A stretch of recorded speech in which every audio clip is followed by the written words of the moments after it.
یہ جو بات تھی ناظرین اس کے اوپر عمران خان اور زیادہ یعنی پہلے سے عمران خان بدل ہو چکا تھا گنڈاپور پر لیکن اور زیادہ ریئیکٹ کیا ہے. اب ناظرین پاکستان کے دو بڑے معتبر صحافی بلکہ تین نصرت جاوید صاحب, حبیب اکرم صاحب, صدیق جان صاحب. نصرت جاوید صاحب یہ کہہ رہے ہیں کہ جناب جو بلکہ ایگزیکٹ میں ان کی سٹیٹمنٹ پڑھ کے آپ کے سامنے رکھ دیتا ہوں کہ آخر یہ لے کر کیوں آئے ہیں سہیل آفریدی کو, اور یہ پاکستان کے ناظرین بہت معتبر اور بہت ہی سینئر تجزیہ کار ہیں, جرنلسٹ ہیں جو یہ بات کر رہے ہیں. سہیل آفریدی کے پی کے میں سب سے کم عمر وزیر اعلیٰ ہوں گے. میں دعوے سے کہہ سکتا ہوں کہ ان کی پہلی ترجیح یہ ہے کہ وہ 24 نومبر کی برسی اسلام آباد آ کر منانا چاہتے ہیں. یعنی Sohail Afridi wants to get back to D چوک. سہیل آفریدی خان چاہ رہا ہے کہ جس ڈی چوک کے اندر سنائپر شوٹ ہوا تھا, جو ڈی چوک کے اندر گولیاں چلی تھی, واپس پہنچو وہاں پر جا کر واپس کھڑے ہو جاؤ. تو نصرت جاوید صاحب کے مطابق عمران خان وہ جو ٹیریٹری گنڈاپور چھوڑ کر چلا گیا تھا, جہاں سے گنڈاپور بھاگا تھا, خان یا سہیل آفریدی کا جو انتخاب ہے وہ یہ ہے کہ جناب وہاں پر واپس جاؤ, ادھر ہی جا کر دوبارہ سے کلیم کرو. حبیب اکرم صاحب یہ کہہ رہے ہیں کہ بس اب تیار ہو جائیں آپ, اگلے چند دنوں میں آپ کو ایک نئی تحریک کا آغاز آپ کو باقاعدہ سے نظر آئے گا.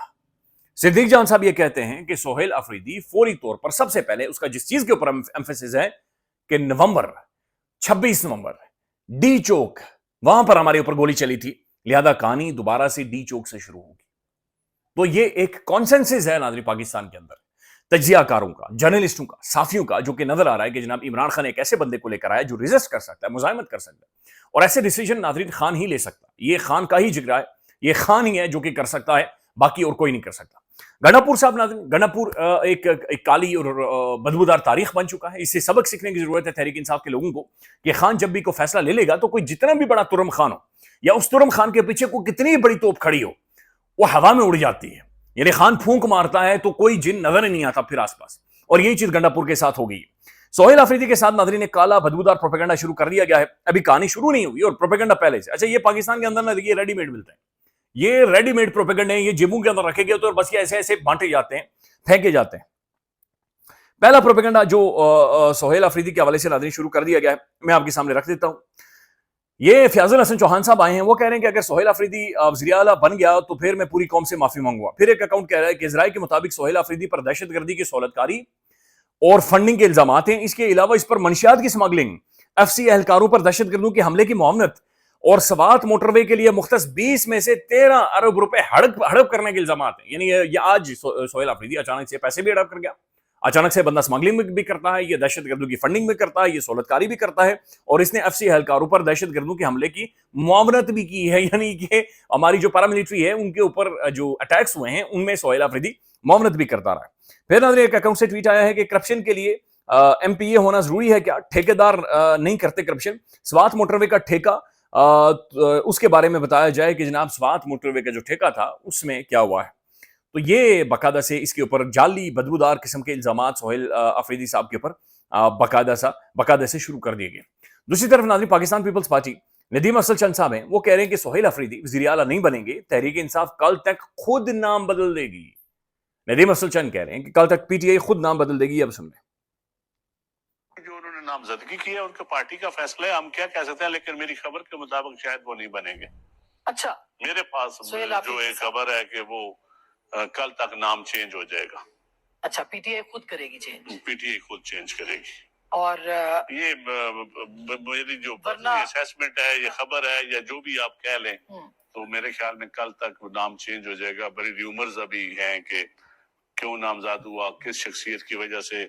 کچھ لوگوں پہ الزام بھی لگ رہا ہے کہ انہوں نے وہ فلاں کو مینج کیا, فلاں ہوا. تو یہ کل تک خبر سامنے آ جائے گی, لیکن پارٹی کا فیصلہ ہے. پارٹی اور اپوزیشن کی.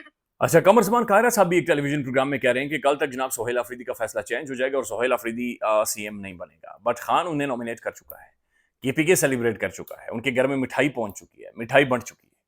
بہرحال سہیل آفریدی آ رہا ہے.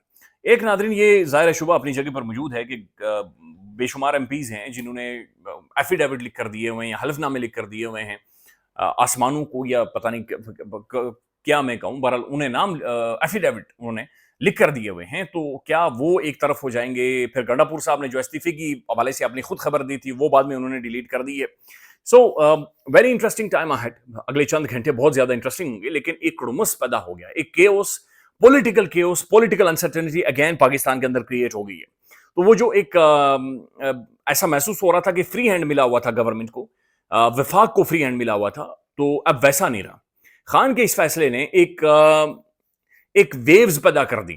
اس ساری صورتحال کے اندر ویوز اب باقاعدہ سے پیدا ہو چکی ہیں, اور جو بنیاد عمران خان بنا رہا ہے وہ یہ بنا رہا ہے کہ ہمارے جو فوج ہے اس کے جوان شہید ہوئے ہیں. آج ناظرین لگ بھگ 17 جوان شہید ہوئے ہیں, اور ان کے اندر آفیسرز موجود ہیں. عام اب جو ہمارا سپاہی بھی ہے نا, اس کی جان جا رہی ہے, اس کی چھاتیاں چھلنی ہو رہی ہیں. یہ کون حرام خور ہیں, کیسے دہشت گردی کروا رہے ہیں, ان کی کون سے سلیپر سیلز ہیں جو معاونت کر رہے ہیں. We need public support. اس کے لیے ہمیں ایک عوامی حمایت کی ضرورت ہے, ہمیں ایک عوامی سینٹیمنٹ, عوامی اپروچ کی ضرورت ہے. نہیں تو ہمارا فوجی جوان شہید ہو رہا ہے, ہماری فوجی جوان کی ناظرین وردی چھلنی ہو رہی ہے. It's a very serious thing بھائی, اٹس اے ویری سیریس. اگر ہم اپنے ان وہ جو کھانے ہیں چھوٹے چھوٹے ان کے اندر گھسے رہیں گے, کوئی ادھر سوچتا رہے گا ادھر سوچتا رہے گا, ایز اے نیشن یا ایز اے کنٹری ہم سب کولیپس کر رہے ہیں. خیال رکھیے گا ناظرین, اپڈیٹ کریں گے. اللہ حافظ.